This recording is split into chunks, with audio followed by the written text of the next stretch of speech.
అందరికీ నమస్కారం. మన ఆశ్రమానికి నాగభూషణం అమ్మ వచ్చి ఇప్పటికి దాదాపు 35 రోజులు అయిపోయింది.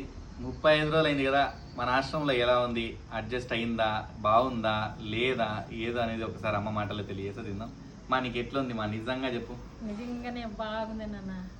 దేవుడు ఇచ్చిన కూతురు మనవడు వాళ్ళే నాకు అన్ని అన్ని బాగున్నాయా? భోజనం కానీ అన్ని నీకు సౌకర్యాలు అన్ని బాగున్నాయా? బాగున్నాయి నాన్న, ఏ లోటు లేదు. ఓకే.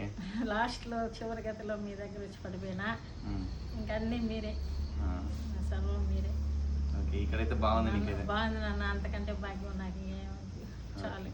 ఓకే మా, చాలా సంతోషంగా ఉంది. ఓకే మా, మీరు సంతోషంగా ఉండడమే మాకు కావాలా. ఎందుకంటే ఈ ఏజ్ లో మీరు చిన్నపిల్లలతో సమానం కాబట్టి మీరు ఎంత సంతోషంగా ఉంటే మేము అంత సంతోషంగా ఉంటాం. షుగర్ 400 ఉన్నింది, ఇక్కడికి వచ్చినాక నార్మల్ అయిపోయింది. బీపీ షుగర్ ఇప్పుడు నార్మల్గా ఉన్నాయి. నార్మల్గా ఉన్నాయి నాన్న. ఆడున్నప్పుడు టెన్షన్తో ఎక్కువగా ఉన్నింది. ఇక్కడ కూతురు మనవడు లేని లోటు మీలో చూసుకుంటా ఉన్నాను. ఓకే, ఇప్పుడు రిలాక్స్గా ఉన్నారు అయితే, కాబట్టి ఆరోగ్యంగా ఉన్నారు. బాగున్నాను. ఓకే మా, విన్నారు కదా, అమ్మ అయితే ఇక్కడ హ్యాపీగా ఉంది, అలాగే ఆరోగ్యంగా కూడా ఉంది.